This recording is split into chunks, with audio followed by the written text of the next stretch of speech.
There's a long canopy out over the street as you come down. There will be a long canopy out over the street as you come down Ridgeway Street. And people can queue under there to get their tickets to go in to whatever's on, past the posters, past a little stone bench to sit on, shelter from the rain. And then as you enter the building, you'll enter just down here at this point, in a small space which has got ticket office and reception point in it. Because some people just come, get a ticket and go, you know, in the middle of the day, or come to see what's happening and collect the information and go. This is like a kind of a point of entry lock into the building. And on the ground floor, along passageway in this direction, there are education rooms and eventually a boardroom that looks out over the river. Theatre is dark and must be dark like this, but daylight is the stuff of architecture. And as the stair rises, the building opens up to the top with balconies overlooking from the rehearsal level and from the administration level. So people in the offices are also part of this experience. And the daylight comes down 3 stories, 4 stories falling onto the stone, onto the sandstone steps.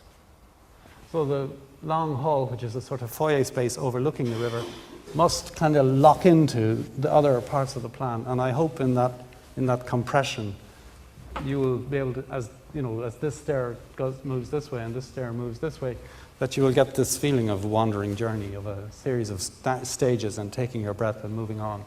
For me, the thought of it being a theatre starts not only at the front door, but actually in the performance of the building in this urban landscape too. Heart and soul, every part of it, inside, outside, should feel like a theatre. With a lot of flexibility and a lot of ways in and one eye out that can be shut by a shutter, but that street contact is very important when this is in use for educational purposes or for social purposes. And many points of entry to allow the many ways of using this brick box room. It's got brick on the inside, so it feels like a brick warehouse. And then in that space, which is the promenade space of the foyer that overlooks the river, is the main social space of the project. And it's that point where the second stair takes off. So when I was talking about a river, if you imagine there are 3 rocks in this stream, there's the auditorium, there's the rehearsal, and there's the studio, and each of those are made in brick. And then there's a sort of a sandstone river, which is the staircase, that a very slow and gradual and wide-stepped stair made in solid sandstone. If you were to carry on up that stair that you saw in that last drawing, you'd sweep up this stair around the form of the auditorium. So it's as if you're kind of finding your way along the side of the auditorium to come through a wooden box here, which is a light and sound box. And then when you stand here, you are due center on the center axis of the stage.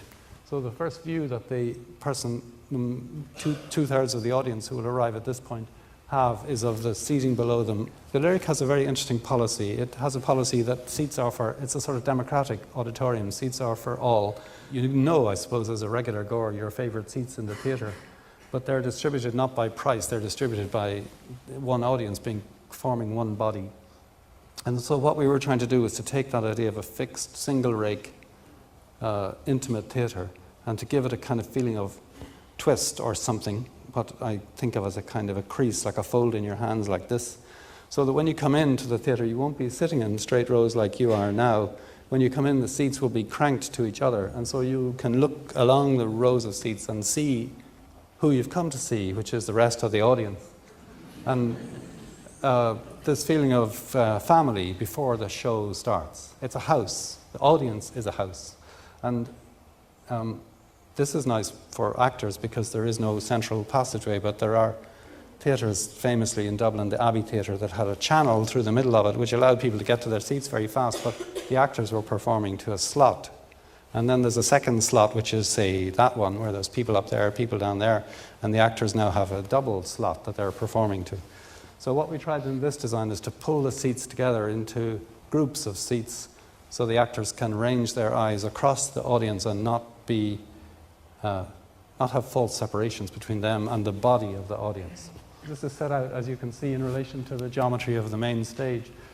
And this might be equivalent to the director sitting somewhere like here. It has a window that looks out over the river, but otherwise it is an interior room and is an acoustically separated room. all about keeping away and keeping private. It has got, speaking of sneaky previews, it has got one little window that we just sneaked in, not quite in the brief, but I like it. And I think it's going to be a nice place for the architect to hide at the opening of the building. And you can stand here and look down on the audience. I don't know why that should appeal to actors, but the actors like that. It's like doing an operating theatre. These are extremely complex sets of spaces, and we are trying to pretend that it's not to worry the audience with it, you know what I mean? You should come in and think, I see, it's just a knockabout space made in brick and the seats fold away somewhere. Behind all that, there's a lot of plug sockets, and lights, and movement, and service. And the studio has got this one window that looks out onto the street. We're very fond of this window, that window that can close and open like a shutter, like a camera shutter. But what makes it really unique is trying to make this room, you know, the auditorium room itself, which we're making out of wood. We're making it like an instrument in a case. And we're making models of it to look at how the wood lining of it is formed and what the kind of characteristic of it is. We're making models, physical models and computer models. And the really interesting thing about this for an architect is that every time you make this model, it's not your judgment. It's not you saying, I like the way it comes over here in that shape. I mean, that's what's guiding it. But what's checking it is lighting angles, sound acoustic reflection angles, maneuverability. There's a huge amount of tuning that goes in, and it has been deeply fascinating process to work so closely with theatre consultants, acousticians, actors. I mean, you wouldn't believe the amount of knowledge and, I have to say, opinion that there is in this arena.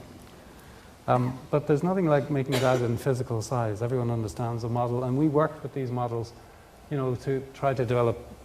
Maybe we thought the room needs a balcony, even though it's a single-rake theatre. It needs a balcony for drama or something.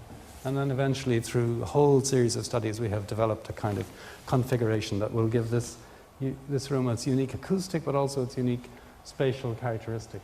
And then, having that modelled and checked, we're able to then check the position. All these little bubbles are the heads of various viewpoints, and you're choosing the most advantageous, least advantageous, you know, viewpoint, and making sure that you can cover maximum view lines to the stage itself.